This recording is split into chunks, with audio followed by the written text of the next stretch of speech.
Today's headlines.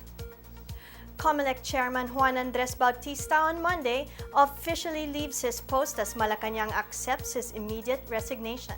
The Department of Transportation files graft charges against former DOTC officials involved in the alleged anomaly at the Metro Rail Transit Line 3. Typhoon Paulo damages about 15.5 million pesos worth of crops in Negros Occidental. Tacloban celebrates the annual festival in honor of its native alcoholic drink, tuba. Good day, I'm Pia Roses Morato. Welcome to the PNA Newsroom.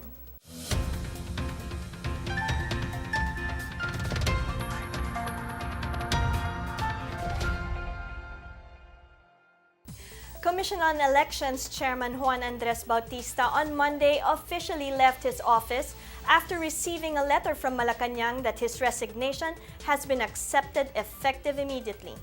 In a press conference, the poll body chief said he will immediately vacate his position.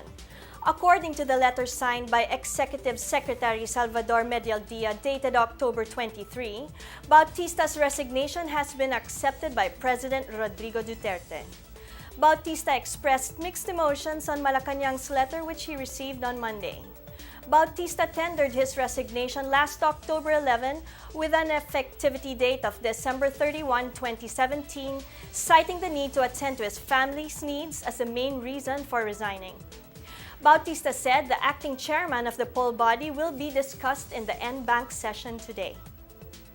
The impeachment bid against former Commission on Elections Chairman Andres Bautista has been rendered moot and academic following his resignation on Monday. According to House Committee on Justice Chair Representative Reynaldo Umali, Bautista's decision to step down is good news for his panel and perhaps in the Senate as it would relieve them of the many things that they ought to do. Umali expressed gratitude to President Rodrigo Duterte for his swift and decisive action in accepting Bautista's resignation. Executive Secretary Salvador Medialdea sent a letter to Bautista informing him that his resignation had been accepted by President Duterte and is effective immediately. The Commission on Elections has a new acting chairman in the person of Commissioner Christian Robert Lim. The Commission and Bank unanimously named Lim as a temporary head of the Commission until President Rodrigo Duterte appoints a new chairman. Today's N-Bank session was attended by Commissioners Lim, Al Pareño, Rowena Guanzon, Arthur Lim, and Sheriff Abbas, except for Commissioner Louis Guia. Lim, the most senior among the commissioners, is set to retire in February 2018. Meanwhile, the Employees Union of the poll body urged President Duterte to also look among the qualified Comelec officials as possible replacement of Bautista. The Department of National Defense, or DND, will conduct an assessment of the security situation in Mindanao following the termination of all combat operations in the conflict-hit Marawi City. According to Defense Secretary Delfin Lorenzana, they will make a recommendation for the President soon.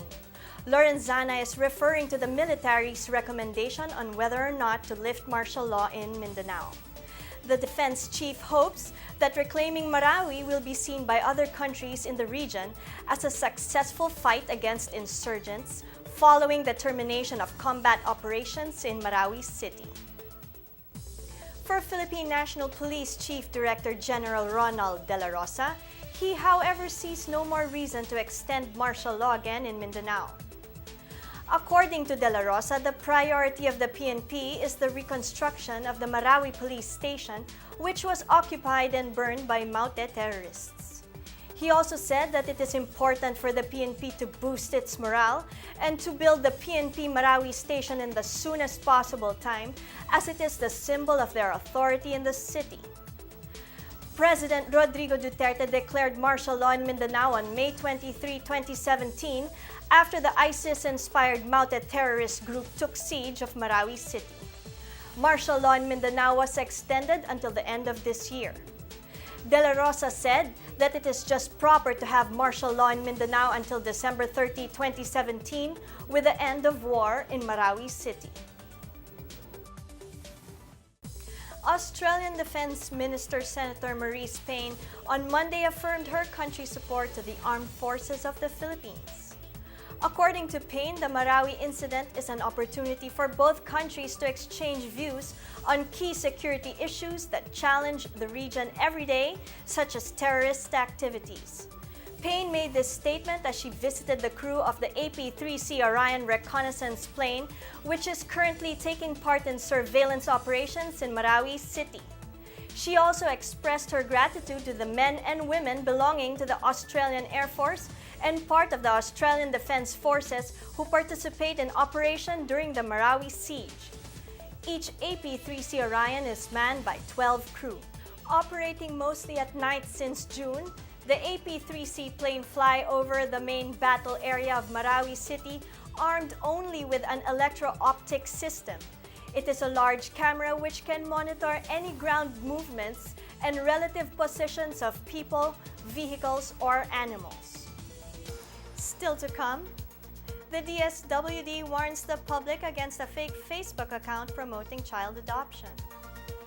Damage to crops caused by Typhoon Paolo reaches over 15 million pesos. These and more when the PNA Newsroom continues.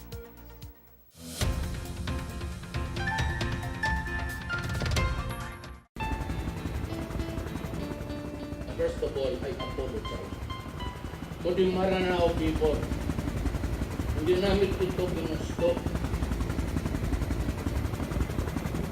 Pagkamat ganun lang, pinasira na rin.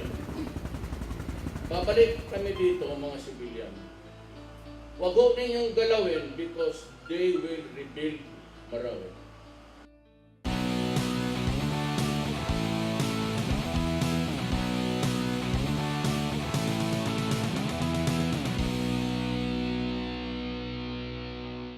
Ito ang kauna-unahang task force bagong Marawi meeting matapos ma-liberate ng Pangulong Rodrigo Roa Duterte ang Marawi kahapon. Unahin ko yung mga pamilya na manghihirap.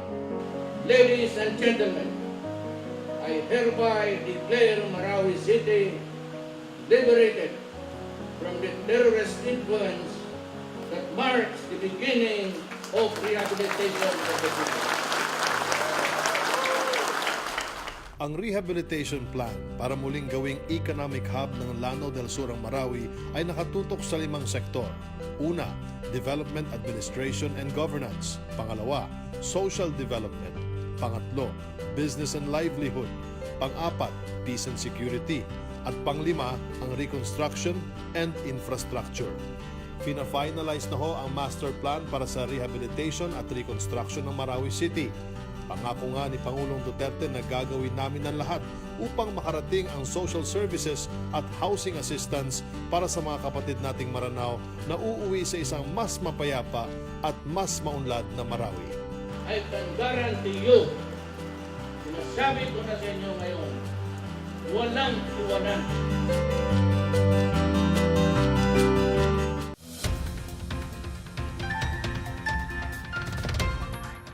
The Department of Transportation or DOTR filed graft charges against former Department of Transportation and Communications or DOTC officials in connection with the alleged anomaly at the Metro Rail Transit Line 3 or MRT3.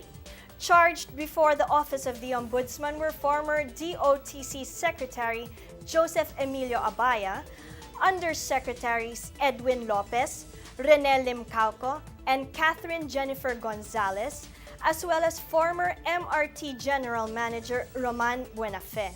Also included in the complaint was the Busan Universal Rails Incorporated or BURI, the maintenance contractor of the MRT3.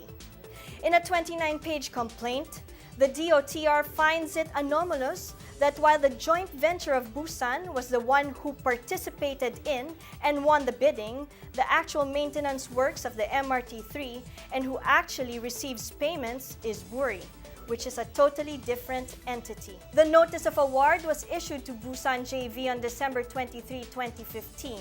However, on the same day, former DOTR Assistant Secretary Camille Alcaraz of the Procurement and Bids and Awards Committee requested the Securities and Exchange Commission to facilitate the registration of a special purpose company consisting of the members of the Busan JV for the contract award of the project. Buri was later on incorporated on January 4, 2016. Last October 17, the DOTR served a notice to terminate its contract with Buri. Defense ministers of the Association of Southeast Asian Nations, or ASEAN, signed a joint declaration during the 11th ASEAN Defense Ministers meeting in Clark, Pampanga. The declaration reaffirms the ASEAN countries' common commitments and goals to promote defense cooperation and regional security. Defense Secretary Delfin Lorenzana, chairman of the 11th ASEAN Defense Ministers meeting, together with ASEAN Secretary General Lee Long-min, presented the signed joint declaration. Lorenzana handed to ASEAN Secretary General the books which were prepared by the 11th Defense Ministers chairman. The book contained the outcome documents of the ADMM, Defense and Security Perspectives of the Secretary of National Defense, and the evolution of the security community building in the region. Since 2006, when the first ADMM convened, the defense ministers have consistently issued a joint declaration. The ADMM is the highest defense consultative and cooperative mechanism in the ASEAN. It aims to promote mutual trust and confidence through greater understanding of defense and security challenges, as well as enhancement of transparency and openness among the 10 ASEAN member states. The Department of Justice has filed a libel case against Senator Antonio Trillanes IV over his malicious statements against former Vice President Jejomar Binay in 2015. The DOJ filed the libel case before the Makati Regional Trial Court after finding probable cause on the criminal complaint filed by Binay. Binay accused Trillanes of defaming and maligning his reputation and causing his dishonor. In August 2015, Trillanes said he would expose during the Senate Blue Ribbon Subcommittee the alleged 100 million peso racket of Binay during his term as Makati City Mayor. Trillanes claimed that the racket involved some 30,000 Go senior citizen employees whose benefits were being claimed by Binay. The Department of Social Welfare and Development, or DSWD, warned the public against a fake Facebook account named DSWD Online Baby Adoption PH. According to the DSWD, the account is a scam and is not authorized. The fake Facebook account uses the DSWD logo and photos of children who are allegedly for adoption. The fake account directly facilitates the placement of children for adoption for a fee. The DSWD advises the public not to make any transaction or social media engagement with this fraud account. DSWD also reminded prospective adoptive parents to coordinate directly with the DSWD by calling the telephone number posted on the screen. You can also access the official DSWD Facebook account, Department of Social Welfare and Development, official Twitter account at DSWD Serves, or their official email address adoption@dswd.gov.ph. Law enforcers in Davao City arrested a pastor for illegal gun possession during a random checkpoint in Sasa, Davao City on Monday. The suspect is identified as Filmar Rodriguez, who hails from Butuan City, Agusan del Norte, and a pastor of Oceans of Life Ministries.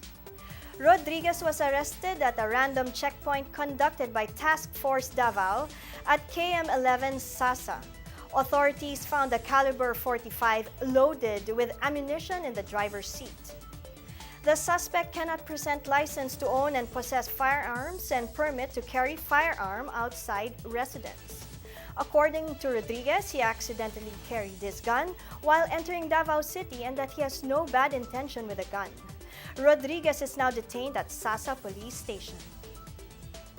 Floods and rains brought by Typhoon Paolo resulted to 15.5 million pesos in initial damage to crops in Negros Occidental. Based on the data from the Office of the Provincial Agriculturist, villages in Negros Occidental hit by floods reported 11.4 million pesos in total crop damage and production losses from September 22 to 30. The hardest hit was the rice sector that posted a damage of 11 million pesos, affecting over 700 farmers in 47 barangays of 6 local government units in southern Negros. The OPA also showed about 374,000 pesos in losses in the vegetables sector. Up next, the Philippine Economic Zone Authority asks the Office of the President for the immediate proclamation of new ecozones. Tacloban celebrates Octuba Fest in honor of its native cocoa wine or tuba. These and more when the PNA Newsroom returns.